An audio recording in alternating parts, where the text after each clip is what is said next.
Assalamualaikum warahmatullahi wabarakatuh. Bersama saya Syufaat dalam LakiFX.com. Apa khabar semua? Okey, next video untuk hari ini ialah tentang USD index. Bukan, US index. Okey, US index. Now biasanya bila kita cerita pasal US index ni kan, kita bercerita tentang nombor satu S&P 500, okey, ataupun anda tengok kat sini US 500.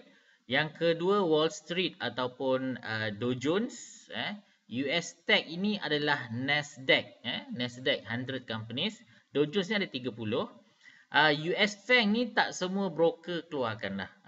Kebetulan saya pakai IG, dia ada US Fang. Kalau tak, kebanyakan tak ada.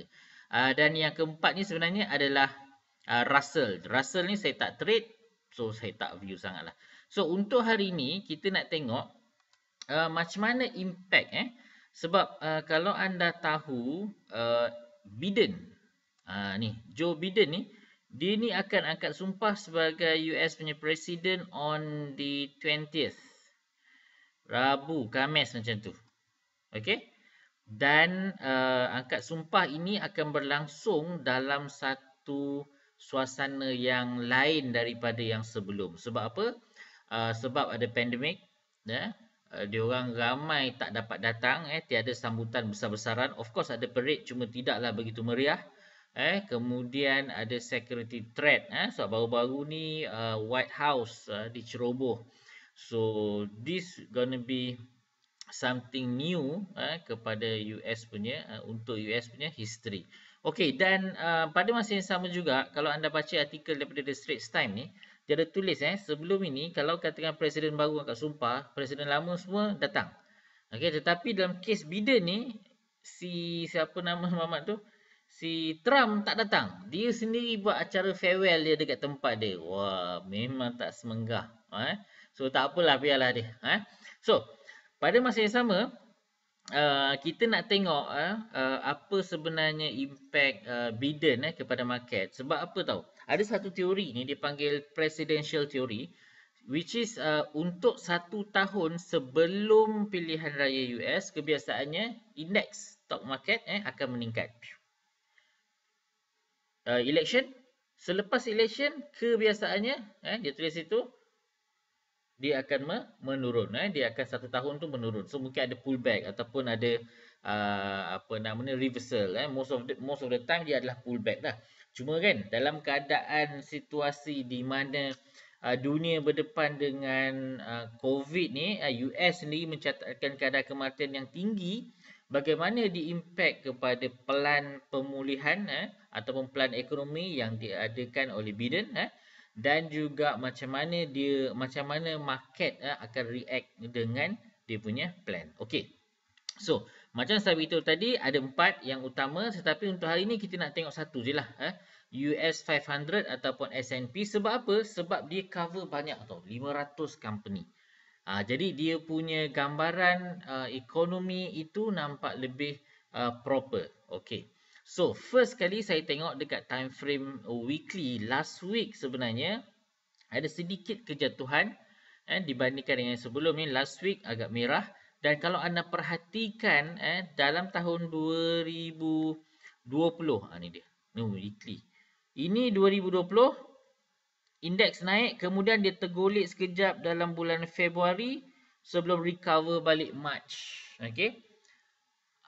Dia tergolek minggu 17 Februari, dia recover balik 23 Mac. So hampir sebulan lah, lebih kurang 1, 2, 3, 4 4 batang candle, 4 batang weekly, recover 1 bulan balik, 1 minggu tu lepas tu.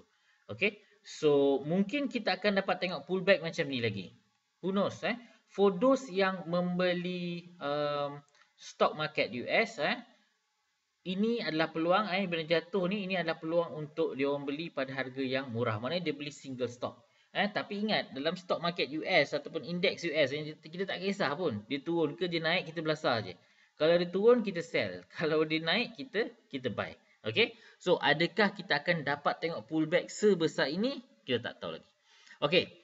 So, saya start dengan US 500 ni ataupun S&P. Kita start di weekly. Jom kita tengok on technical, sebab fundamental kita tak tahu apa yang jadi. So kita draw je lah dekat technical. Saya nak draw kat anda satu trend line sebenarnya ni. Babas ada. Okay, there you go. Ini trend line. Kalau saya nak bagi lagi sharp, even hari ni dah jatuh 5 point tu dia. Wow. Okay. So kalau anda lihat low, higher low, sini ada beberapa higher low lagi. Kita boleh kata this apa nama ni S&P ni is a problem kalau misal kata dia boleh break trend line ni. Ini satu, ini satu. Now pada masa yang sama mungkin ada sedikit divergence. Ada divergence lah, bukan sedikit lah. Ada divergence sebenarnya dah berlaku sini. Ya. A, ni B, ni C, shallow. Sampai sini. Okey, dan last Khamis punya signal ialah engulfing. So, siapa yang sempat masuk, bagus. Cuma dia tak ke mana lah. Tergantung kat situ je.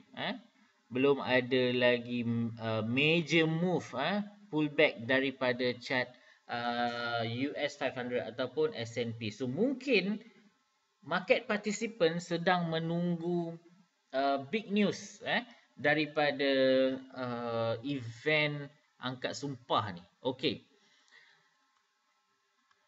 H4, ya. Kalau saya tengok dekat H4, kita nampak macam akan ada berlaku satu pullback lah. The pullback tu dah start dah pun sebenarnya. Dekat sini. See?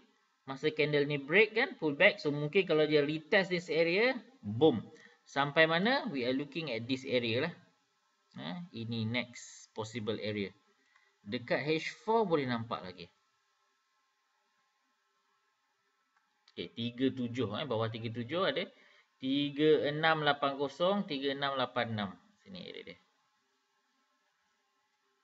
Daily jap. Ya, sama here. Okay. Yang lebih kritikal kalau dia dapat break trend line ni. Ini yang kita kena ambil pot. Yang kita kena ambil tahu. Maksudnya kalau price boleh break trend line ni, mungkin dia boleh pergi di sini di 3550.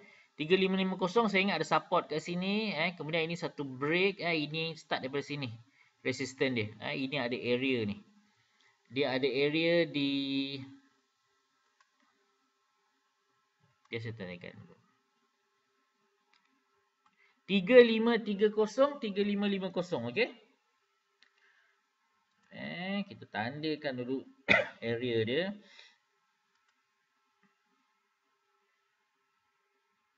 Inilah kerja saya, tuan-tuan.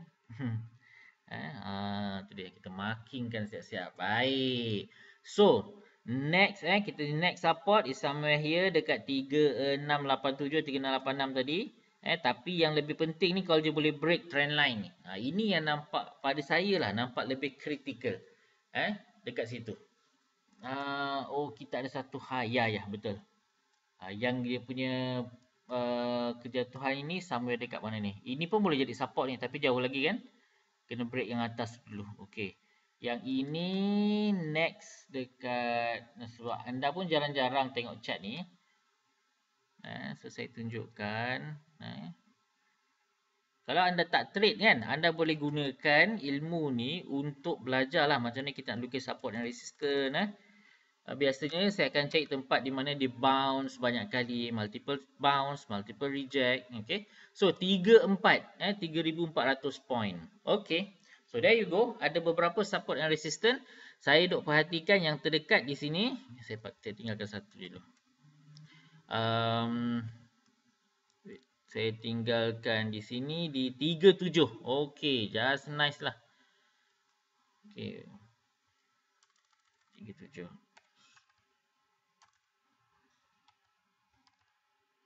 So first support di 37, tapi yang lebih kritikal ialah ini. Trend line menaik. Okay. Kalau trend line ni break, then kita tunggu dekat area 3530.